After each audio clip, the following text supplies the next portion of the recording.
Herkese merhaba. Kanalıma hoş geldiniz. Evrenin kapıları şimdi aralanıyor. Ama onları açan şey bir gürültü değil, bir çığlık değil, bir patlama hiç değil. Önce sessizlik vardı. İnsanlık binlerce yıl boyunca aynı soruyu sordu. Her şey nasıl başladı? Bu soru ateşin etrafında oturan ilk insandan laboratuvarda çalışan modern bilim insanlarına kadar hiç değişmedi. Ama belki de sorunun kendisi eksikti.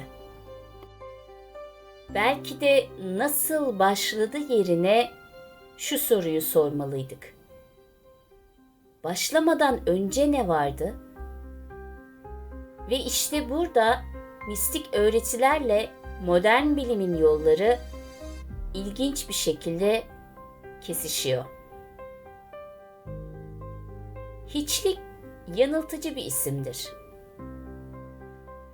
Birçok kadim metinde hiçlik sıkla geçer. Hermetik metinler her şeyin doğduğu görünmez potansiyel der. Tasavvuf henüz kendini açmamış hakikat der. Gnostikler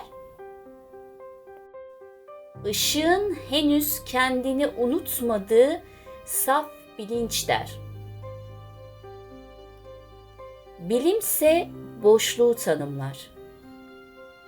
Atomlar arasındaki devasa alanları, evrenin büyük kısmını oluşturan boşluğun karanlığını.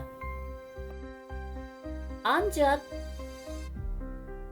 modern fizik gösterdi ki boşluk gerçekten boş değildir.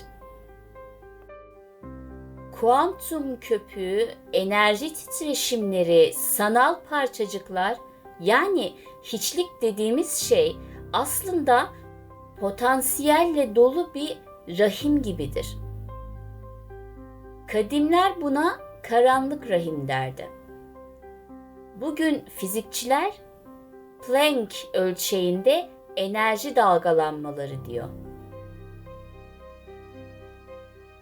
İsimler değişir, yaklaşım değişir ama anlatılan şey şaşırtıcı biçimde aynıdır. Kadim öğretiler der ki başlangıçta titreşim vardı. Simyacılar buna ilk söz der. Hermetikçiler logos der. Tasavvuf ehli kün diye ifade eder. Doğu mistisizmi om der. Bilimse şunu söyler. Evren bir anda genişleyen bir enerji alanında oluşan ilk dalgayla başladı. Bir titreşim, bir ufak kıpırtı, bir kararlılık bozulması. İster bilimsel, ister mistik bir gözle bak, her şey bir kımıldamayla başlıyor. Belki de yaratılışın en büyük sırrı şu. Varlık bir kararsızlık anında doğdu. Gnostik geleneğe göre yaratılışın başlangıcı şudur. Bilinç ilk kez kendini fark etti. Bu bir metafor değildir. Kelimenin tam anlamıyla ben duygusunun ilk kıvılcımıdır. Modern kozmologlar da şöyle der. Evren kendini anlamaya çalışan bir bilinç üretmiştir. İnsan. Yani evren kendi başlangıcını anlamaya çalışırken bizim üzerimizden kendi hikayesini okuyor olabilir. Bilinç bir noktada kendini gözleyen noktaya dönüşmüştür. Bu nedenle birçok öğreti şu cümleyi ortaklaşa söyler. Evren kendini seyretmek için insanı yarattı. Bir metafor olsa bile etkileyici değil mi? Hermetik gelenek yaratılışı şöyle açıklar. Işık kendini yoğunlaştırdı, sonra katmanlara ayrıldı.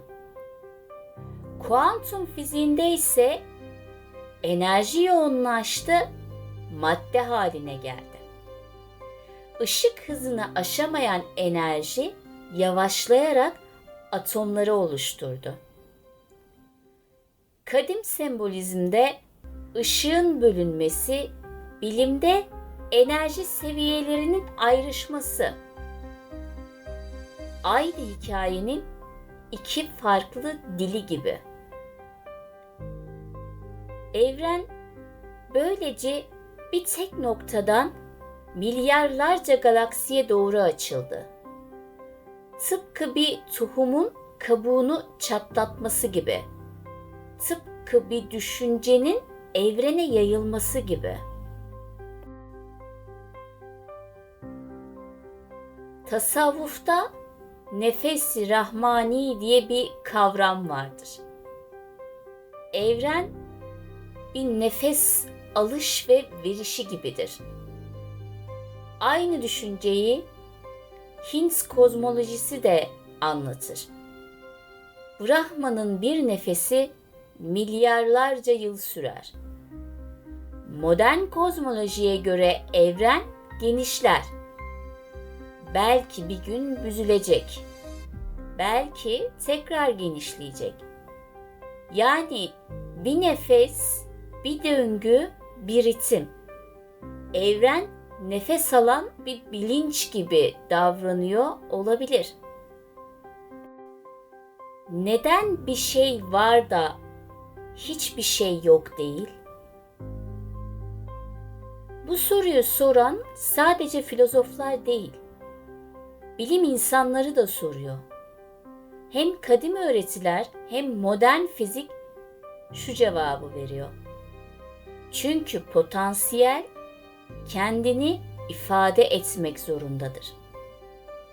Tıpkı tohumun çiçeğe dönüşmesi gibi, tıpkı düşüncenin söze dönüşmesi gibi, tıpkı sanatçının içindeki tasviri dışa vurması gibi.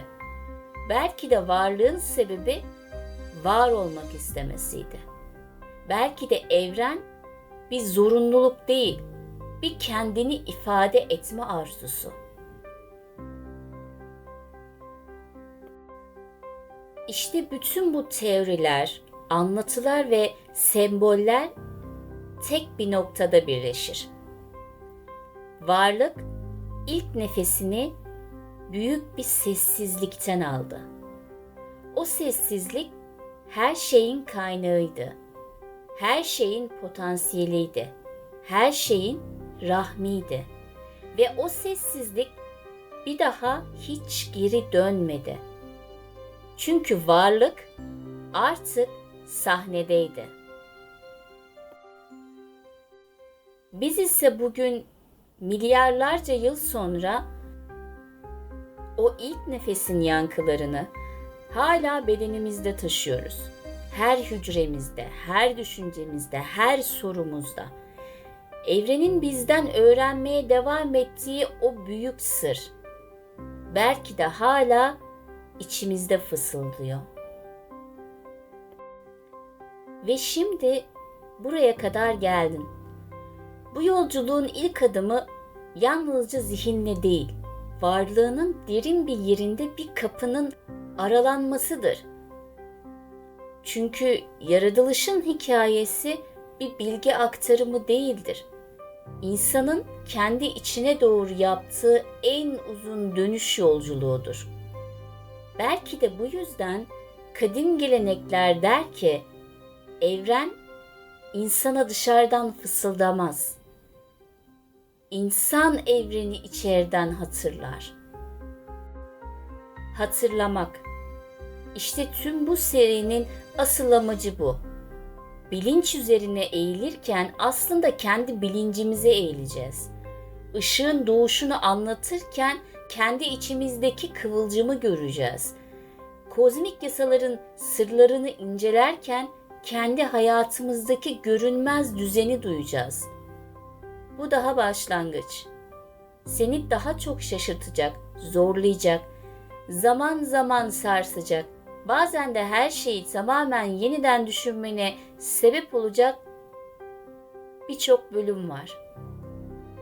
Ama yolculuk tek bir adımla başlar ve o adımı attın.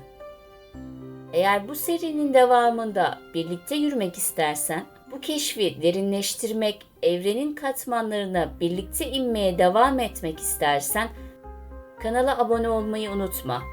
Bu seri boyunca hiçbir bölümü kaçırmaman için bildirimleri aç. Çünkü buradan sonra anlatacaklarım şu ana kadar bildiğini sandığın her şeyin sınırlarını esnetecek. Ve unutma, evren kendisini anlamaya niyet eden herkese kapılarını açar. Yeter ki soruların olsun. Bu seride o soruları birlikte soracağız. Bir sonraki bölümde görüşmek üzere. Karanlığın içindeki ilk ışığa doğru yolculuk şimdi başlıyor.